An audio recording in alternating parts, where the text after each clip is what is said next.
Éclair étonnel, le clair matin, pour les ombres du soir. Dieu tout-puissant, qu'avant que considère que l'univers créé par ton pouvoir, le ciel a dit, les éclairs étonnels, le clair matin, pour les ombres du soir, et tout mon talent s'élève un chant, Dieu tout-puissant, que tu es grand, de tout mon talent s'élève un chant, Dieu tout-puissant, que tu es grand.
Tu n'as pas changé le Dieu véritable. Alléluia. Vous en écrivez joie pour celui qui vit à jamais. Alléluia. Oh, oh, oh. Jésus a dit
Déclare une parole de bénédiction pour ton frère qui est à côté de toi. Dis-lui que tu es béni.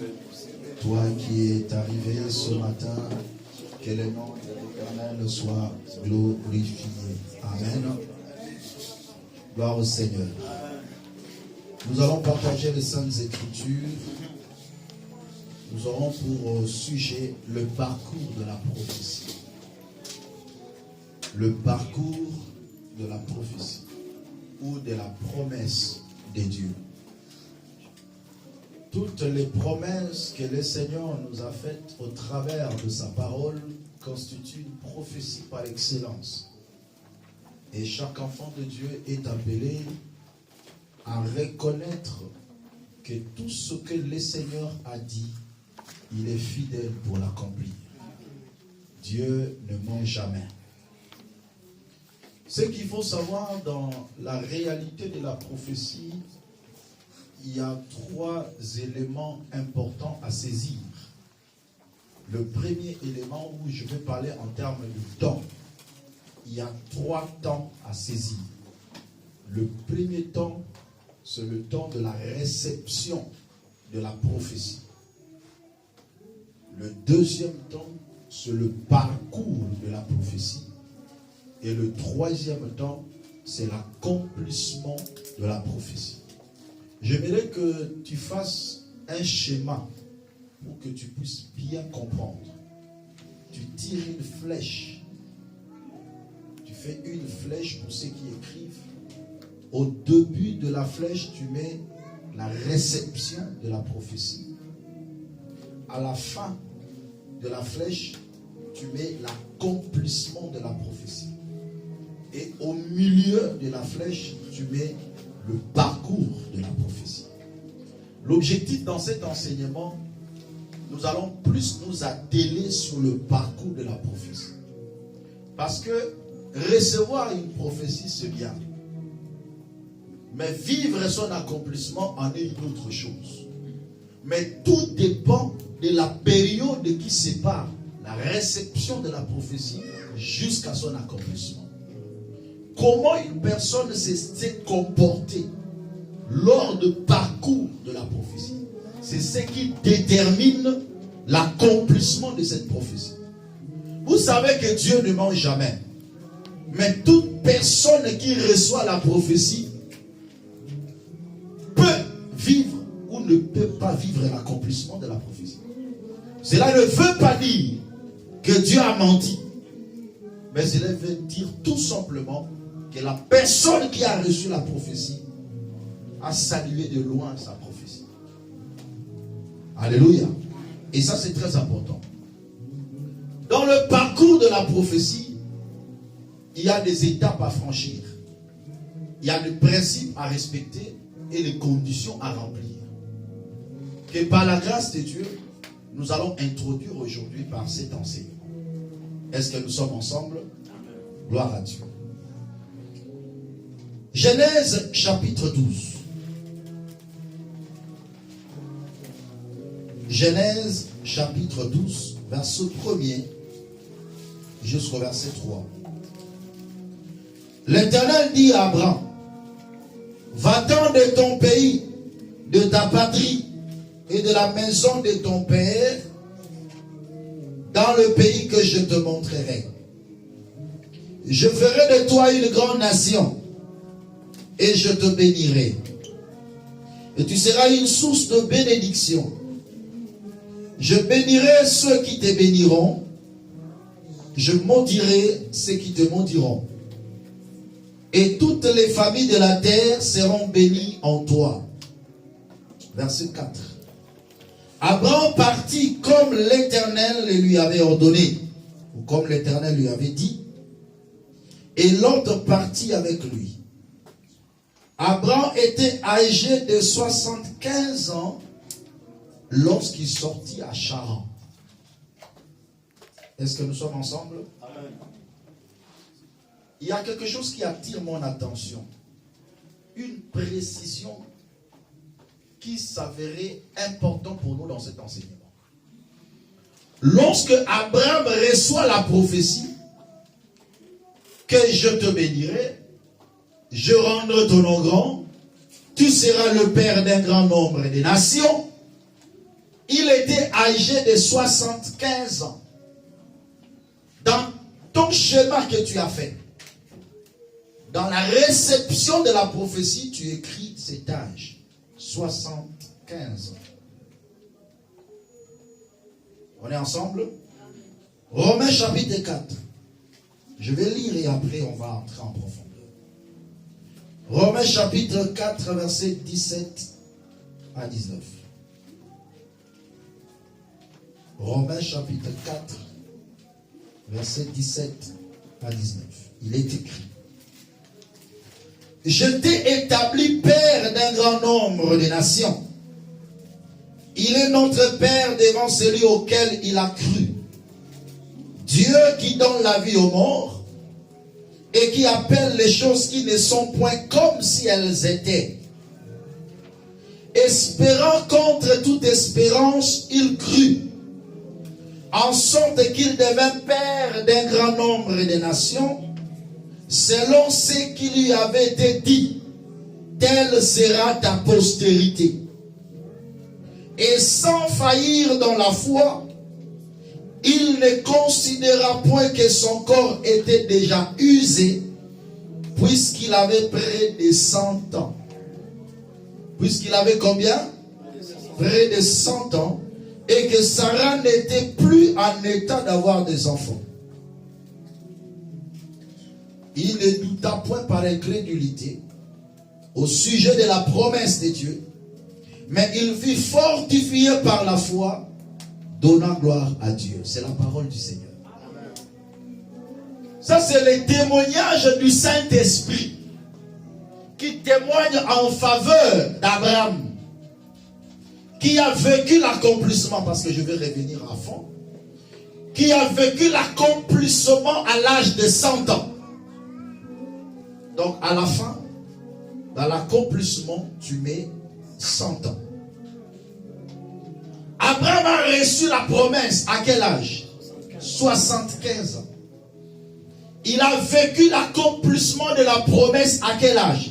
À 100 ans. De 75 à 100 ans, 25 années s'est écoulé. Et dans les 25 années, c'est ce que je définis ici, le parcours de la prophétie. En tant qu'humain, quand on reçoit la parole de Dieu, quand on reçoit la prophétie, les promesses de Dieu, nous avons hâte de vivre l'accomplissement. Après une année, quelqu'un peut te dire Dieu d'infidèle ou qu'il a menti. Après 5 ans, tu peux dire Dieu a menti. Après 10 ans, la foi peut s'affaiblir en disant que le Dieu qui a promis, où est-il? Comment il n'agit pas? Comment il n'accomplit pas les choses qu'il a dit en ma faveur? C'est ça la problématique que nous voulons traiter. Et pendant cette période, il y a des choses qui se passent dans la vie d'une personne. Le parcours de la prophétie. Lorsque tu as reçu la parole, lorsque tu as reçu la prophétie, et que tu ne vis pas encore l'accomplissement, dis en toi-même que ma prophétie est en train de faire un parcours. Mais la première des choses, il reçoit la prophétie. Tu écoutes la parole de Dieu. Dieu te donne une promesse, comme le cas d'Abraham. Il avait déclaré, portez le regard sur Abraham, car lui seul j'ai appelé, je multiplie. Abraham est pour nous comme un modèle. Voilà pourquoi tous ceux qui croient au Seigneur sont fils d'Abraham, le croyant. Lorsqu'il reçoit la prophétie, Dieu lui dit, sors de ta patrie, sors de la maison de ton père, et va dans le lieu que je t'indiquerai. Abraham était sorti de sa famille, il est sorti de sa patrie, ne sachant où aller. Mais comme Dieu a parlé, il a écouté l'ainsi dit l'Éternel. Il a écouté la parole de Dieu et il est sorti de là où il était. Vous devez savoir une chose. Lorsque quelqu'un reçoit la parole de Dieu, la première des choses, c'est la séparation. Tu ne peux pas vivre l'accomplissement de la prophétie de Dieu si tu ne te sépares pas d'avec le monde. C'est ça la première démarche à faire en tant qu'enfant de Dieu. Lorsque tu reçois la parole de Dieu, sépare-toi du péché, sépare-toi du monde. Toute personne qui ne se sépare pas du monde ne s'attachera pas à Dieu. Comprenez, bien-aimés dans le Seigneur, si nous faisons la lecture de la vie de tous ceux qui ont marché avec Dieu, la vie de tous ceux qui ont vécu des choses extraordinaires avec le Seigneur, leur vie a commencé toujours par un exode. Alléluia. La vie des grands dans la parole de Dieu a toujours commencé par l'exode. Dieu ne pouvait jamais utiliser Moïse sans l'exode, sans le tirer à côté, sans le séparer d'abord de Pharaon, afin qu'il le prépare pour une grande mission. Ta vie ne va pas avancer si tu n'as pas encore connu la séparation d'avec le monde. Mais il y a deux réalités dans cette séparation. Il est plausible de sortir du monde, mais il est difficile de faire sortir le monde en soi. Il y a deux choses dans la séparation.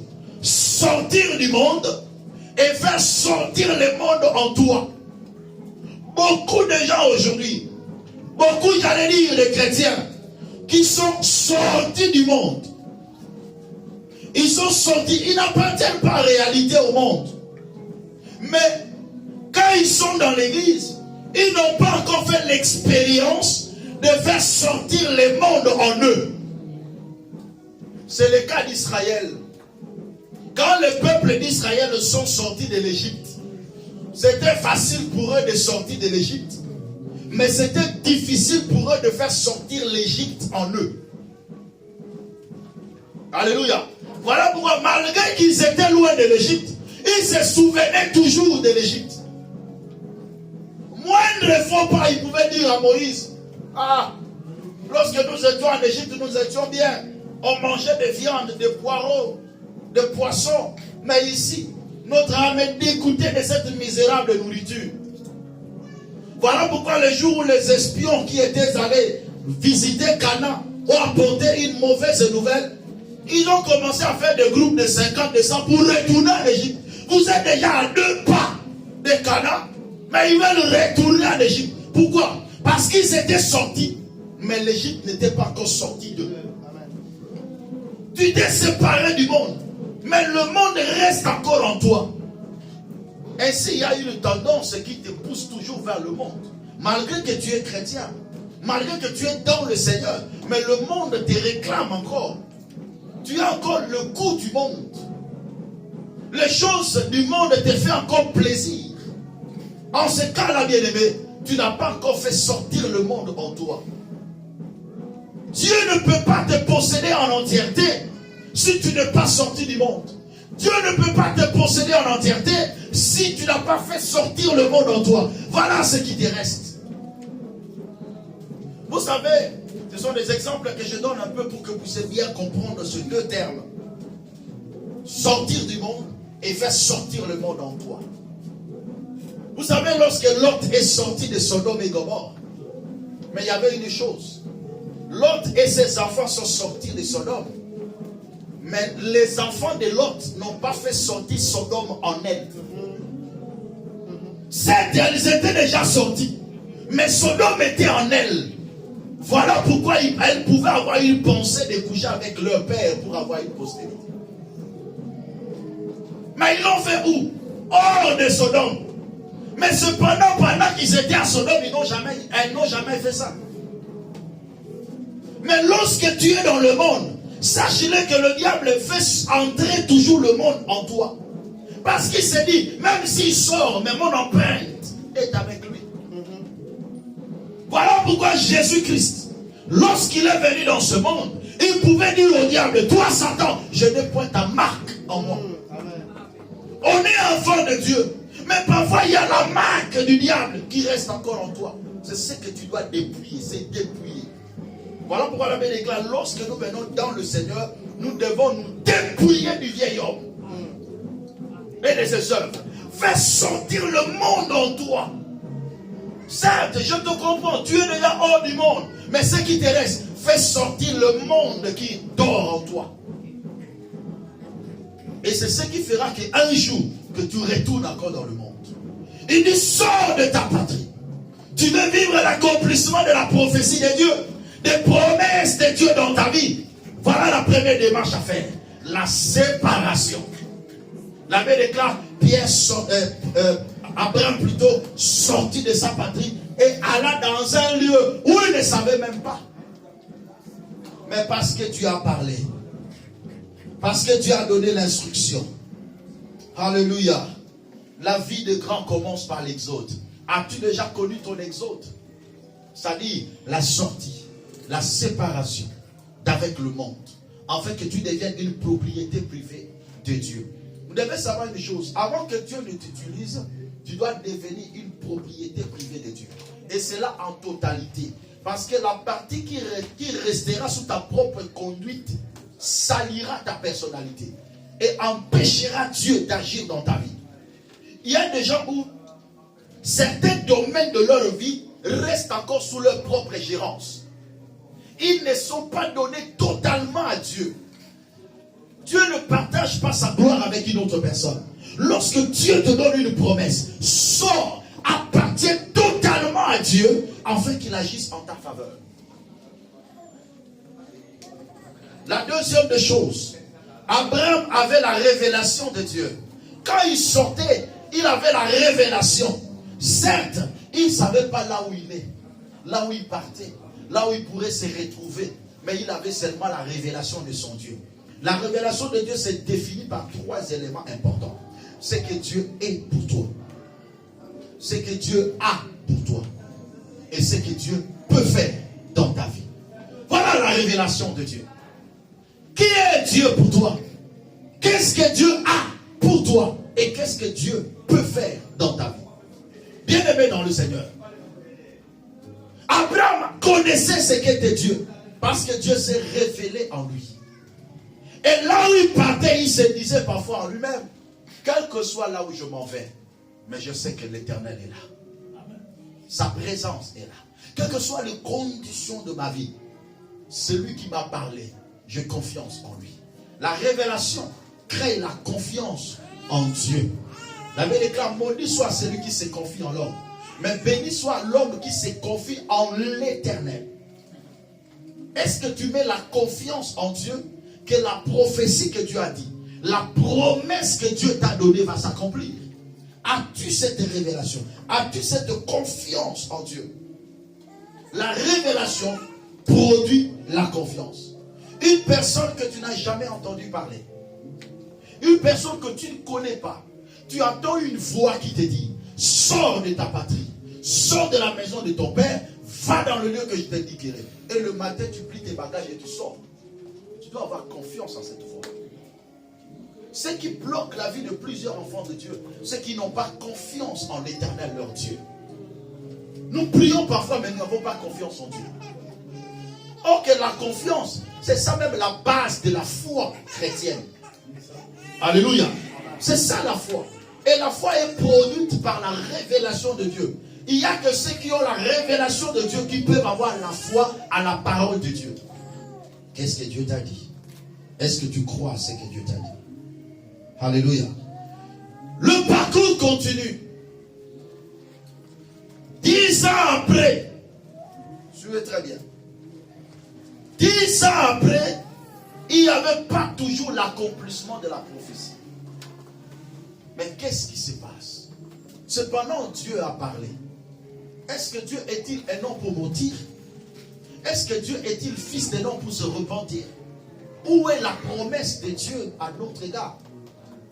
Où est la parole que Dieu nous a donnée? 10 ans après, il n'y avait pas d'enfant. Sarah regarde Abraham. Il dit, mon Seigneur, tu deviens vieux. Et moi aussi, je suis devenue vieille. Sarah a atteint la ménopause. Elle en a même doublé. Elle perd l'espoir d'avoir des enfants selon l'homme. Alléluia. Il y a plus des ovules dans ses ovaires. Est-ce qu'une telle femme, avec un ventre sec, peut-elle espérer encore avoir des enfants? C'est ce qui arrive dans la vie de plusieurs. On appelle cela une contre-espérance.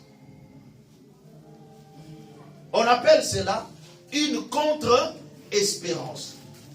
Lors du parcours de la prophétie, il peut s'avérer que tu rencontres sur ton chemin une contre-espérance. C'est quoi une contre-espérance?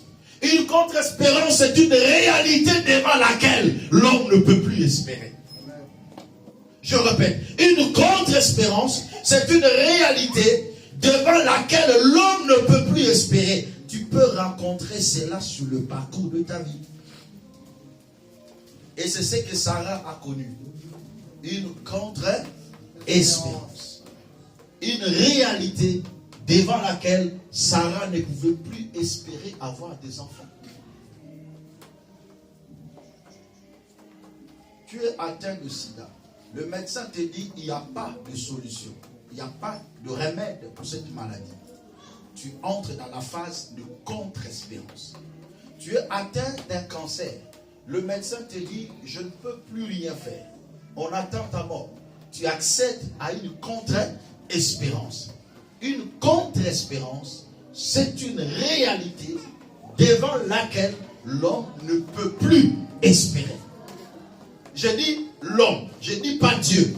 Je dis qui? L'homme ne peut plus espérer. On appelle ça en d'autres termes, l'impossible est établi.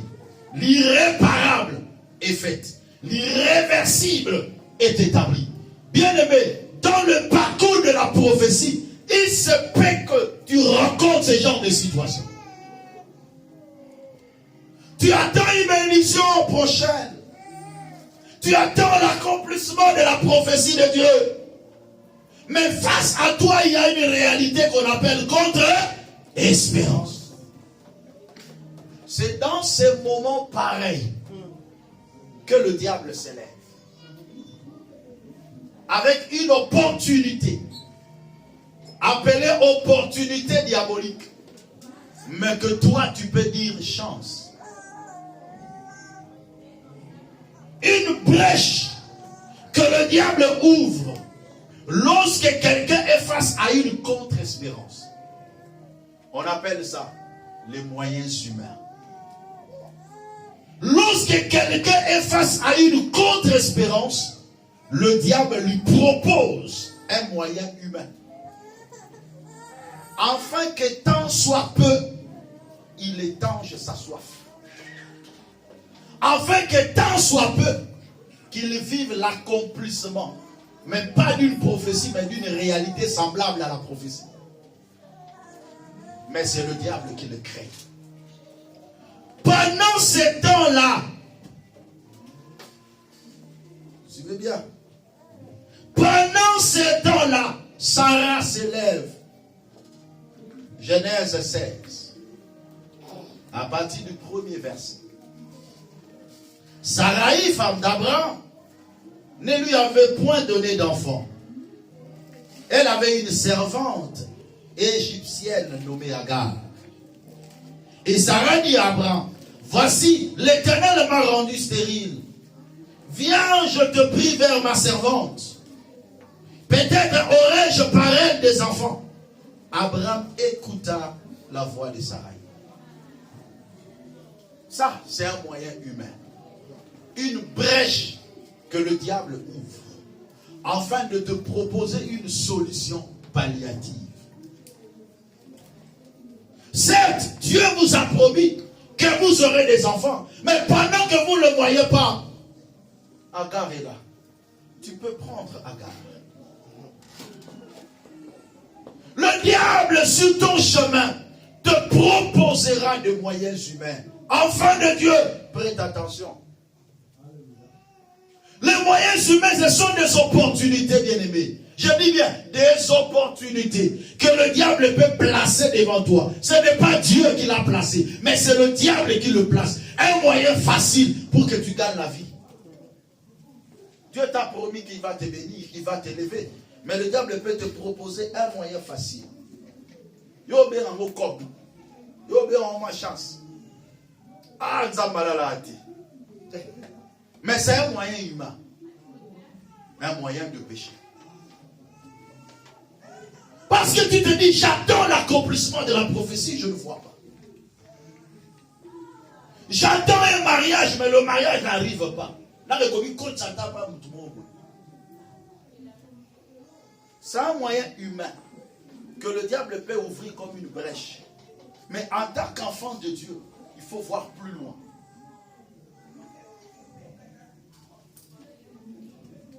Le moyen humain, ce sont des opportunités qui le diable met en place lorsque l'homme se sent insécurisé. Quand est-ce qu'une personne peut se sentir insécurisée? C'est lorsqu'il ne vit pas l'accomplissement de la parole de Dieu. Lorsqu'il ne voit pas la main de Dieu dans sa vie, il commence à se sentir insécurisé. Lorsqu'il est face à une contre-espérance, l'homme se sent insécurisé. Mais dit, Dieu m'a promis, pourquoi je ne vois pas l'accomplissement de cette promesse? Tu commences à perdre l'assurance. Tu te sens insécurisé. Et tout ce que le diable va présenter devant toi, tu vas le saisir. C'est comme une personne qui se noie. Tout ce qui peut être devant lui, il va le saisir. Espérant.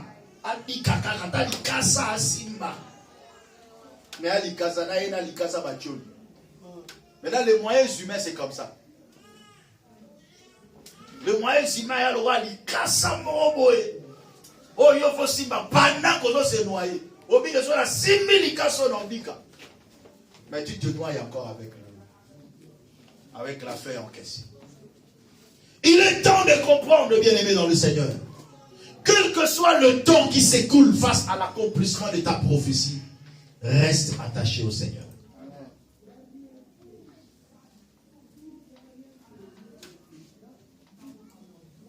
Aujourd'hui, bien-aimé dans le Seigneur, l'acte qu'Abraham a fait en ces temps-là continue avec des conséquences jusqu'à ce jour. Le moyen humain nous amène tellement de difficultés dans la vie. Ça aggrave la situation de nos vies.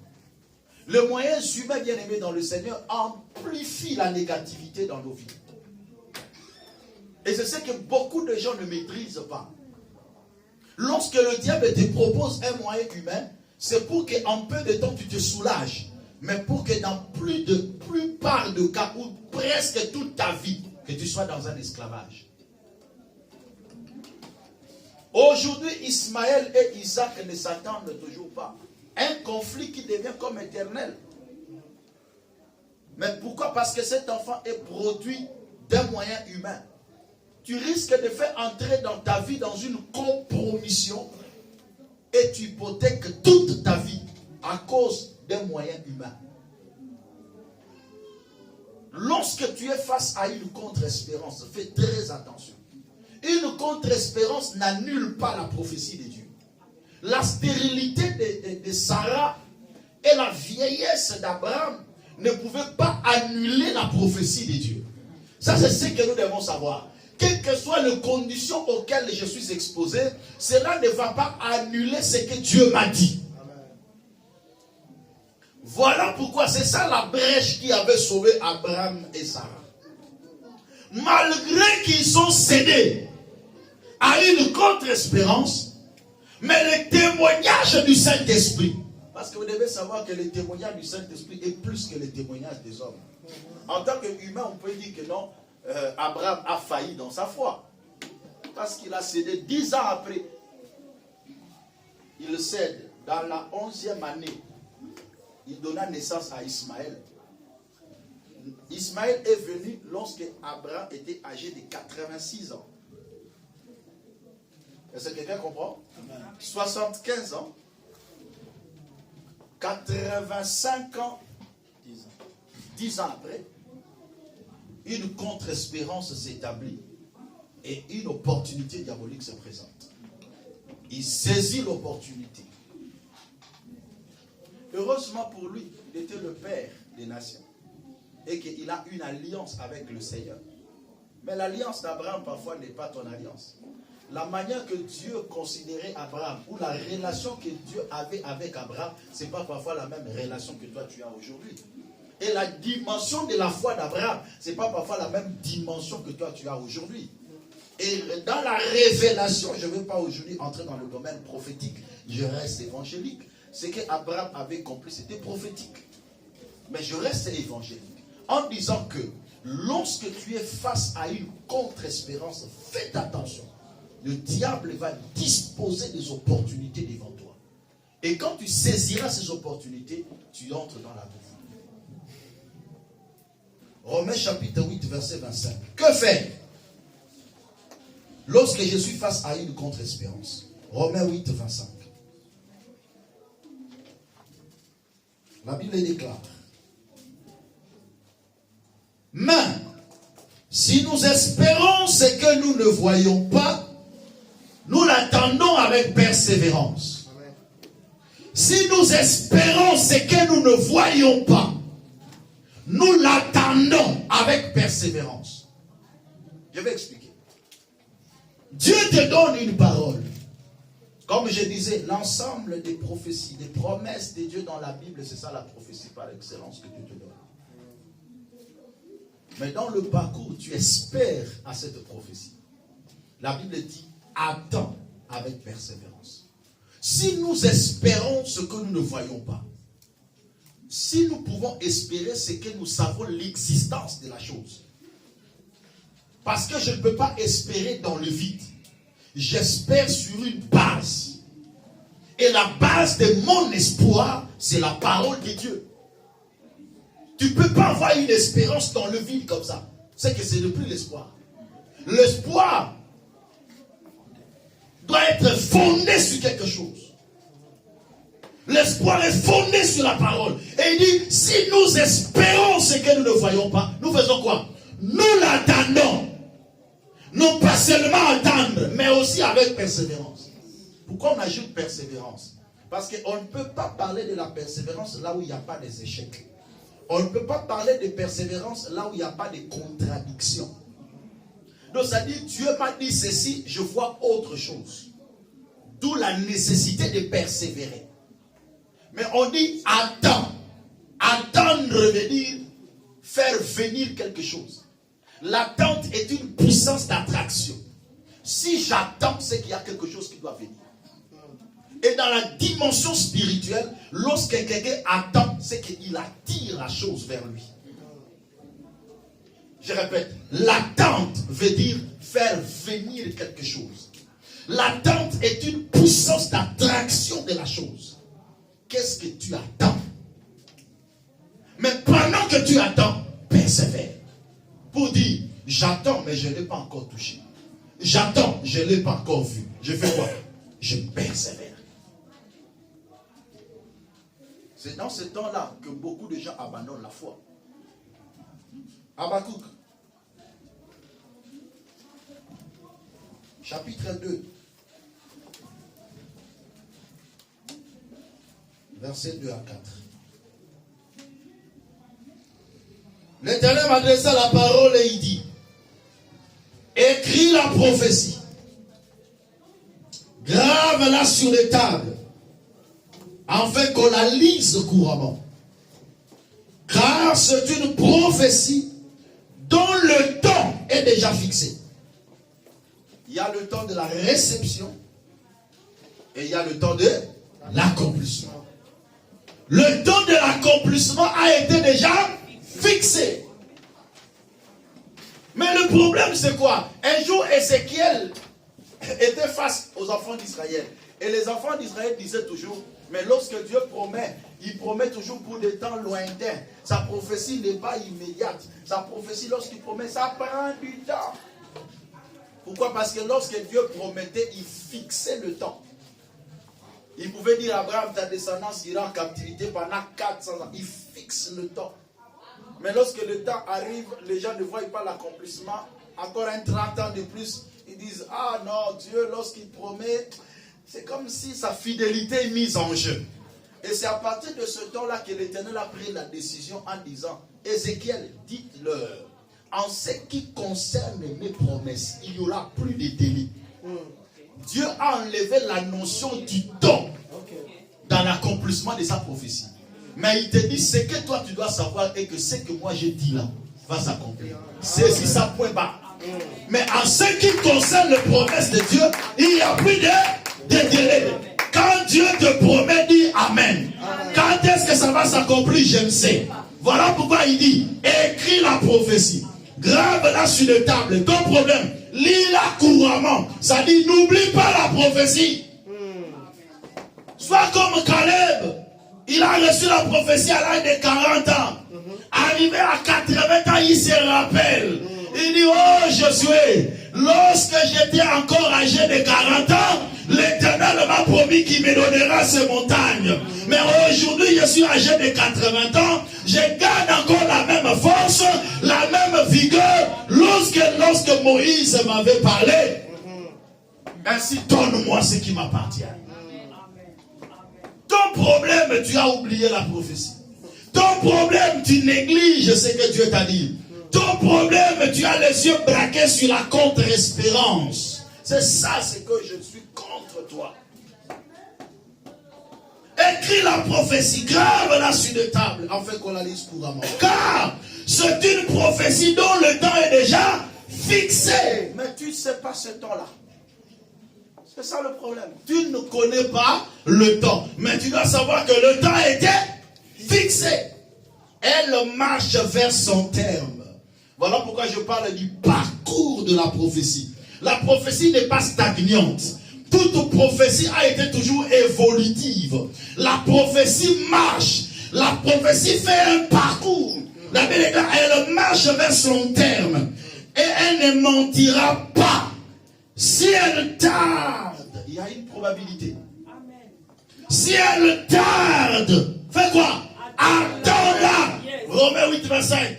Si nous espérons à ce que nous ne voyons pas, nous l'attendons. Attends-la. Car elle s'accomplira. Et elle s'accomplira certainement. L'Éternel approuve. Il met un sceau sur sa parole en disant, elle s'accomplira certainement. Amen. Et cette prophétie ne ment pas. Relevez votre niveau de foi. Relevez votre dimension de croire en Dieu. Comment un enfant de Dieu peut mourir avant son temps? Parce qu'il ne croit pas ce que Dieu l'a dit. Parce que tu me dis, parce que ça fait 10 ans que Dieu m'a promis. Pour Abraham, il a fallu 25 ans. Je prie Dieu qu'il raccourcisse le temps de l'accomplissement de ta prophétie. Amen. Oh, je ne sens pas vos amens. Je dis que je prie Dieu qu'il raccourcisse le temps de l'accomplissement de ta prophétie. Amen. Afin que tu sois dans la joie. Amen. Qu'est-ce que tu fais quand tu es face à une contre-espérance? Que le Seigneur puisse nous accorder la grâce. Amen. C'est là où nous allons continuer le dimanche prochain.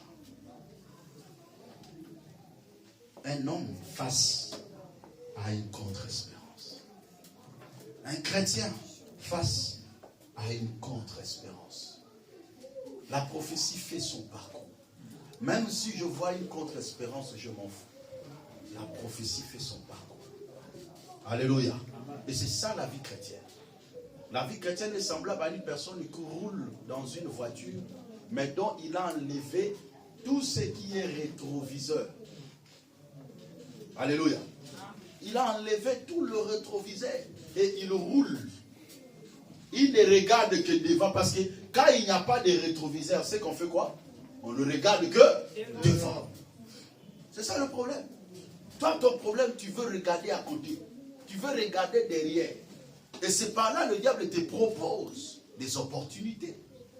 Que nous appelons ici des moyens humains. Pourquoi? Parce que tu as tendance toujours à regarder de côté. Pourquoi comme ça? Pourquoi ma vie? Non. Focus. Lis la prophétie couramment. Ça dit, focalise-toi sur ce que Dieu t'a dit. Amen. Et la Bible témoigne d'Abraham. Espérant contre toute espérance, il crut. Abraham a mis l'espérance là où il y avait une contre-espérance. La Bible déclare espérant. Romains 4, 17 à 19 que nous allons lire. Espérant contre toute espérance. Donc face à une contre-espérance, lui il a posé son espérance. C'est ça être un chrétien. C'est ça être disciple de Jésus-Christ. Pendant que les gens disent que non, c'est impossible, tu ne peux pas réussir, cette maladie ne peut pas être guérie, toi tu dis c'est possible. Et tu déclares la guérison. Tu déclares la solution à ton problème. Et tu le vis. C'est ça ce qu'Abraham a fait. Et il a reçu le témoignage favorable du Saint-Esprit. Et la Bible déclare sans faillir dans la foi. Pourquoi? Il ne considéra pas que son corps était déjà usé. Et que Sarah n'était plus en état d'avoir des enfants. Malgré les moyens humains, malgré Ismaël, mais ils n'ont pas perdu leur foi à la parole de Dieu. C'est que Dieu sera vraiment contre toi. C'est pas vraiment parce que tu es tombé dans le moyen humain, mais parce que tu cesses de croire à sa parole. C'est ça le plus grand danger dans la vie des chrétiens. Voilà pourquoi il est écrit, oh, sans la foi, il est impossible de lui être agréable. Mais il faut que celui qui s'approche de Dieu croit que Dieu existe et qu'il est le rémunérateur de ceux qui le cherchent. Est-ce que tu crois à l'existence de Dieu? Abraham a cru et il a reçu le fils de la promesse. Que Dieu vous bénisse. Amen. Que Dieu vous bénisse.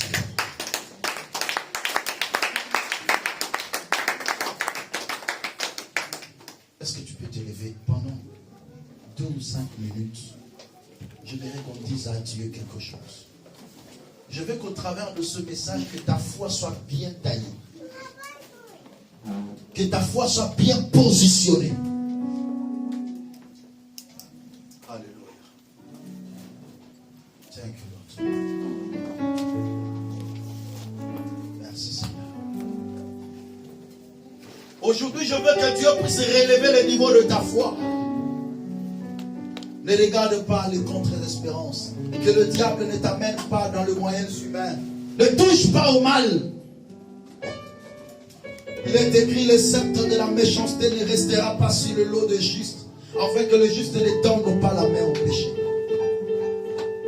Dieu ne permettra pas que tu souffres longtemps, de peur que tu touches au péché. Mais reste accroché à Dieu. Reste fidèle. Celui qui a fait la promesse est fidèle. Alléluia. Jésus. Commence à dire merci à Dieu pour sa parole. Dis merci à Dieu, alléluia, pour sa parole. Jésus. Natomboli misonanga, oluka elongi na yo, ozali wapi telema. Natomboli misonanga, oluka elongi na yo. Ozali wapyo telema. Alléluia. Mapate komi molili, nini komelinga yo. Ozali wapyo telema. Jésus. Mapate komi molili, nini komelinga yo. Ozali wapyo telema. Yesu yamo temae, yamo temae, yobana na bomwana. Yesu yamo temae, yamo temae.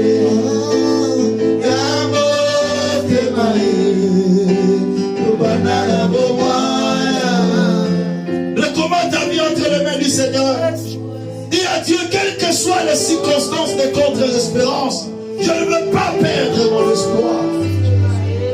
Dis à Dieu, j'ai besoin de toi dans ma vie. Prie le Seigneur pour ta vie. Dis à Dieu, tu n'es pas un homme pour mentir. Dis à Dieu, tu n'es pas fils de l'homme pour se repentir. Quand tu promets, tu réalises ta parole. Alléluia. Bravo, Sharemanage. Iramanaro, Sekereva Sharage. Ekaromo, Seterevenimo, Manaro, Shireberege. Baba, Shirebe, Boria, Baba. Baba, Sekarama, Baba. Baba, prie pour ta vie. Recommande ta vie. Qu'est-ce que Dieu t'a promis? Qu'est-ce que Dieu t'a dit? Il est fidèle à sa parole. Oh, alléluia.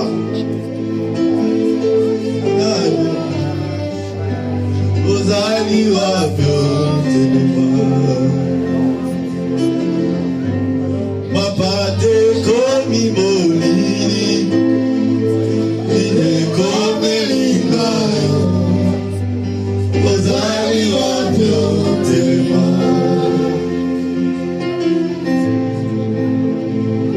Oh yes. Kamwe komelinga, atawe ali akamba, azanangu ya telo telema. Ali kamwe komelinga, ataba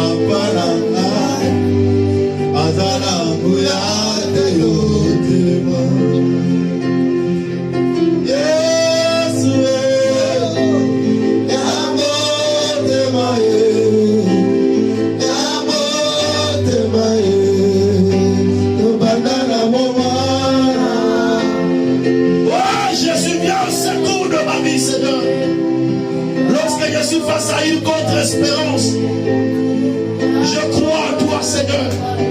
Je jette mes regards vers toi, mon Dieu. Le consommateur de ma foi, c'est toi, Seigneur. Eh, Yahweh, quand tu cantes, n'a pas moi. Quand tu cantes, quand tu m'as quitté. Yahweh, la machine de Rebecca. Il a malheureusement, c'est que à maman. Seigneur, nous t'implorons, mon Dieu. Nous t'implorons, Seigneur. Tu as accompli tes promesses dans nos vies. La grâce qui concerne les promesses de Dieu, c'est en lui que le oui et l'amen est prononcé par nous pour la gloire de Dieu.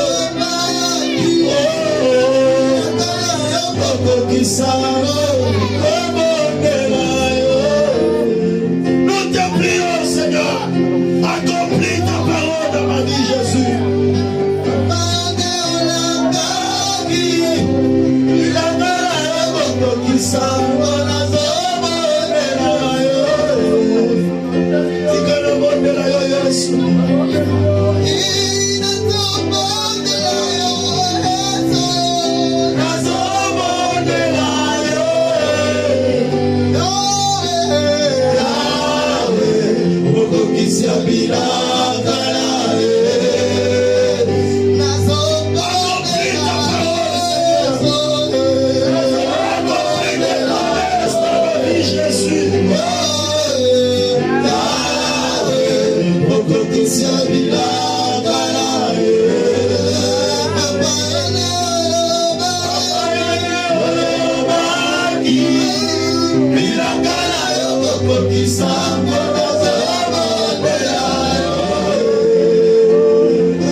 Seigneur.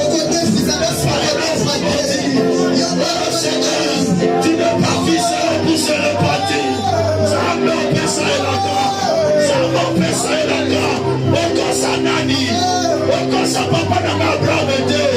Nzambe okosama te. Nzambe na beleli yo. Na beleli accomplissement bilaka na yo na vie na ngai. Bilaka na yo zoto na vie na. Bilaka na yo na zoto zamba bobo.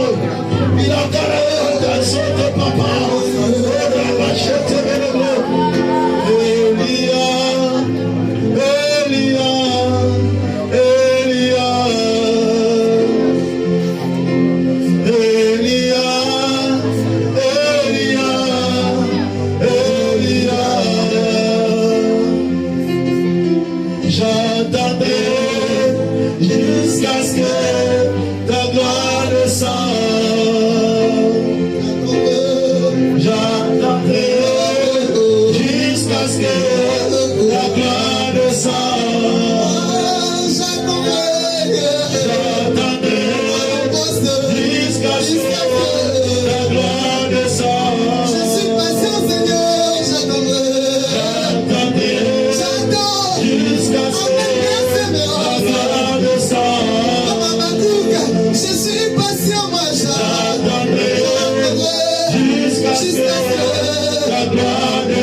Seigneur, comme Habakkuk, nous sommes à notre poste.